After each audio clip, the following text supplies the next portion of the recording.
জি, আমরা 6531 জন সুপারিশপ্রাপ্ত শিক্ষক আমাদের ডিসেম্বরের 5 তারিখে জেলা অফিসে যোগদান করার কথা ছিল, কিন্তু হচ্ছে কি আমাদের নিয়োগপত্র হাতে পাওয়ার আগে রিট করা হয়, যার কারণে আমাদের নিয়োগটা স্থগিত করা হয়। এরপর শুনানি 6 ফেব্রুয়ারি আমাদের নিয়োগটা তারা বাতিল করে দেয়। এখন কিভাবে তারা এই নিয়োগটা বাতিল করে আমরা জানি না। আমরা মনে হয় এই প্রথম দেখলাম যে চাকরি দেওয়ার পরে তারা আবার চাকরি নিয়ে নেয়। এই অন্তর্বর্তীকালীন সরকার আমাদেরকে সুপারিশপ্রাপ্ত করেছে, তারাই আমাদেরকে সম্মান দিয়েছে শিক্ষকের। এখন তারা কিভাবে আমাদের এই সম্মানটা কেড়ে নেয়? আমরা এই জন্য 6 তারিখ থেকে এই 6 দিন যাবৎ রাজপথেই পড়ে আছি। আমরা যতক্ষণ না আমাদের যোগদানটা নিশ্চিত করতে পারি ততক্ষণ আমরা এই রাজপথ ছাড়বো না, ইনশাআল্লাহ। পরিবারে কে কে আছে, কি ধরনের অসুবিধার মধ্যে আছেন আপনারা? পরিবারে মা বাবা ভাই বোন সবাই আছে, ঠিক আছে। আমরা এখন হচ্ছে গিয়ে পারিবারিকভাবেও ক্ষতিগ্রস্ত হয়েছি, মানসিকভাবেও ক্ষতিগ্রস্ত, সামাজিকভাবেও ক্ষতিগ্রস্ত।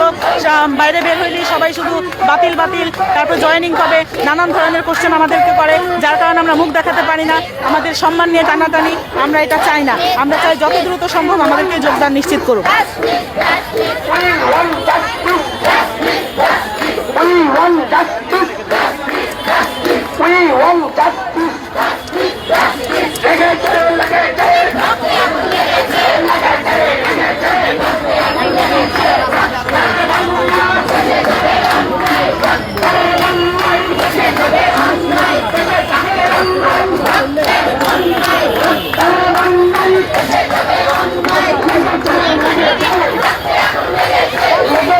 আমি গাজীপুর জেলা থেকে আসছি, ময়না আক্তার। আমরা মেয়ে মানুষ, আমাদের পড়ালেখা করা, সম্মানে সংগ্রাম করা, আমরা অনেক কষ্ট করে এসএসসি, ইন্টারমিডিয়েট, অনার্স, মাস্টার্স করেছি।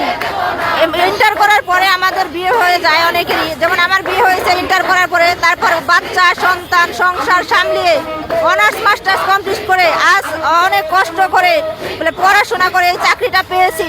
কিন্তু এই অন্তর্বর্তীকালীন সরকার আমাদের এই সুপারিশ প্রাপ্ত করার পরে কেন আমাদের নিয়োগ বঞ্চিত করলেন?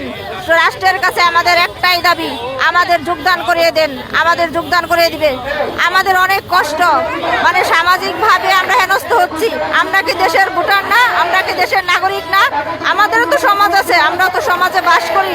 আমরা এভাবে কেন সমাজের মানুষের কাছে হেনস্থ হচ্ছি? মানসিক, আর্থিক, শারীরিকভাবে সব দিক থেকে আমরা লাঞ্ছিত হচ্ছি। কেন আমরা এই হেনতার শিকার হব? কেন হব? এটা রাষ্ট্রের কাছে আমার প্রশ্ন। আমরা সুপারিশপ্রাপ্ত হয়ে আজ কেন রাস্তায় থাকবো? অধিকার আদায় না হওয়া পর্যন্ত আমরা রাজপথ থেকে যাব না। বৈষম্যের শিকার হয়ে আজ আমরা অধিকার বঞ্চিত হয়ে রাজপথে আছি। কেন আছি? এর জবাব কে দেবে? আমাদের এই কষ্টের দায়ভার কে নেবে? আমাদের অনেক কষ্ট, দুঃখ, মানসিকভাবে আমরা ভেঙে পড়েছি। 6 তারিখ রায় হওয়ার পর থেকে এখনো পর্যন্ত আমরা রাজপথে আছি, রাজপথ ছাড়ি নাই।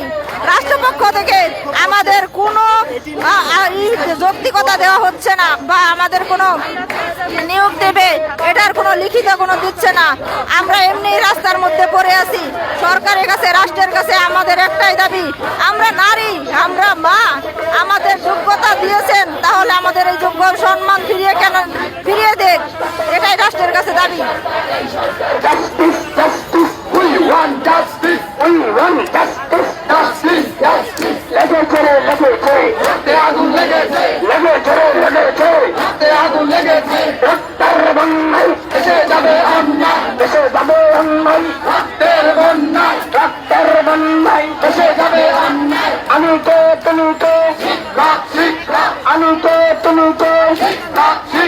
সুপারিশ করছে কে?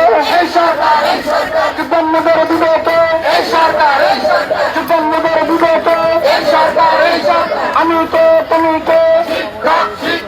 আমি কে, তুমি কে? We want justice. We want justice. We want justice. We want justice. আমি কে, তুমি কে? আমি কে, তুমি কে? আমি কে, তুমি কে? সুপারিশ করছে কে? সুপারিশ করছে কে? আমি নরসিংদী থেকে আসছি। এই যে আজকে 6 দিন ধরে এই দুর্ভোগ, আমাদের এই আন্দোলন চলতেছে, কিন্তু আমাদের সরকার আমাদের পক্ষে কিছু বলতেছে না। হ্যাঁ, সরকার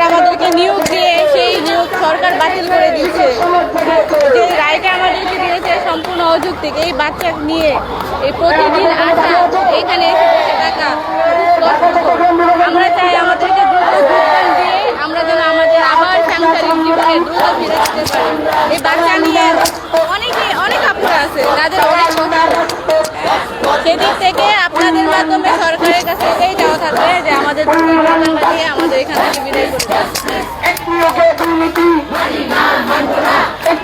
দুর্নীতি